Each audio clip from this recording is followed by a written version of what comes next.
lion. This is a California sea lion. See the little ear? They live out there. They live in San Francisco, Santa Cruz. These animals are harbor seals. It's a different kind of seal, but they're related to elephant seals. So the rear flippers are like theirs. It's together, whereas this is separated with their rear flippers. These are kind of together. They don't climb with these.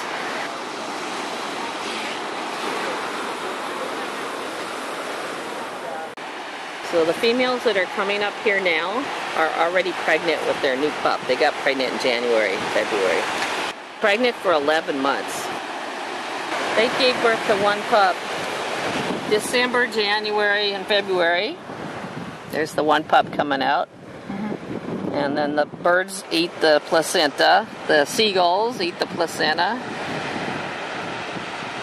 And then that's what the beaches look like. So moms and their pups, this is all covered. Moms and pups all over. And they nurse. And they practice learning how to swim. Those are weaned, that's what you see there, these weaned pups. Pup nurses from mom's milk. The pup gets really big, up to 300 pounds in 1 month. As soon as they're nice and big, like some of these are nice, see that nice plump one on the water there? The underside is more whitish. That means that when they're swimming, the sharks can't see them from below. The sharks come from under. If they got a light color on this side, it's darker back here on the back. And anyway, so when they're swimming out, a lot of the little pups don't make it. They're eaten by the shark. Yeah, sharks are the big predators. The sharks don't live right here because it's too shallow in here. But they live on the other side of the island.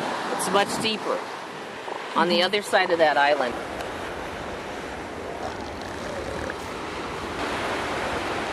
There's another big guy coming down.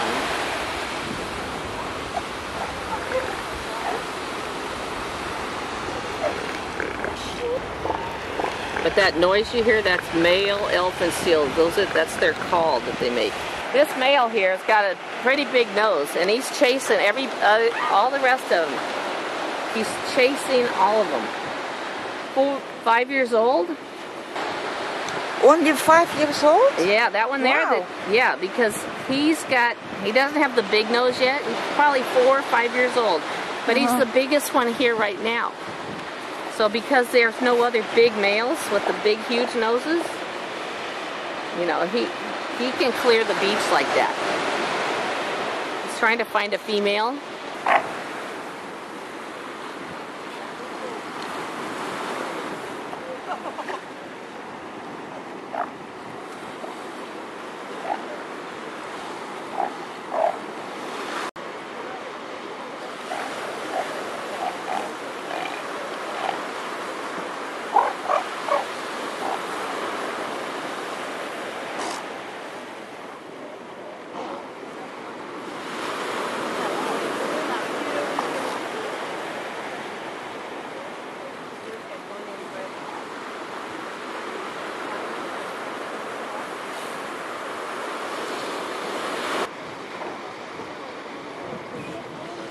Well, the males only live 10 to 15 years.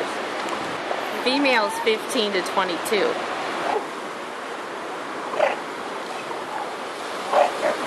Because the males have a pretty hard life. They got to go all the way to Alaska to eat, and they have to come here and stay here from the end of November all the way till beginning of March or end of March without eating. That's a pretty hard life.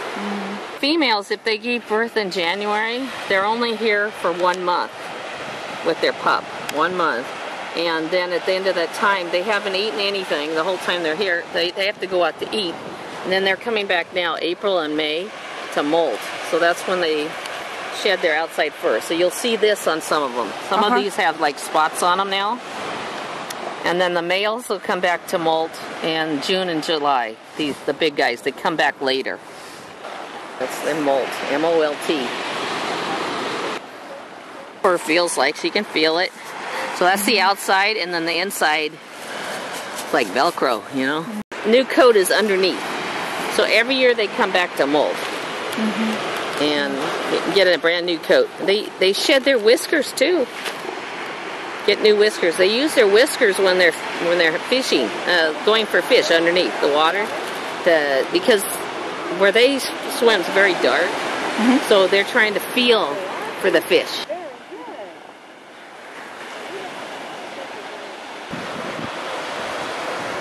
And then there's some even in the water that are fighting down further too.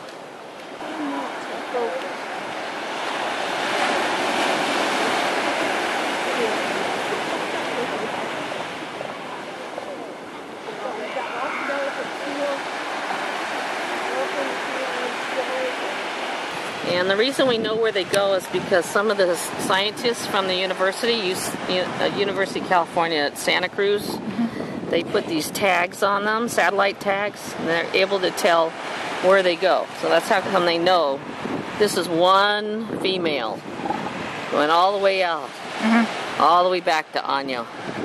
It's just one. They go far away to eat. They go all the way to Alaska and to the Pacific. That's where they go to get their food. They don't eat around here that much. It gets hot, they go out in the water, and they don't know how to swim when they're born. So they've got to practice swimming before they go out to get food.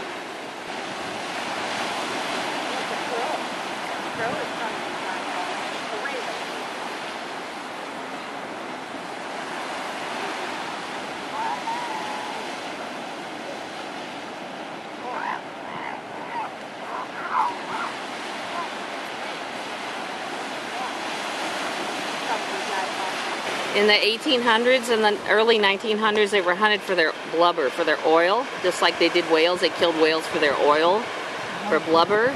But since then, they've been protected by law, and now there were only about 100 left in the world back in 1900, and now we've got 230,000 of these.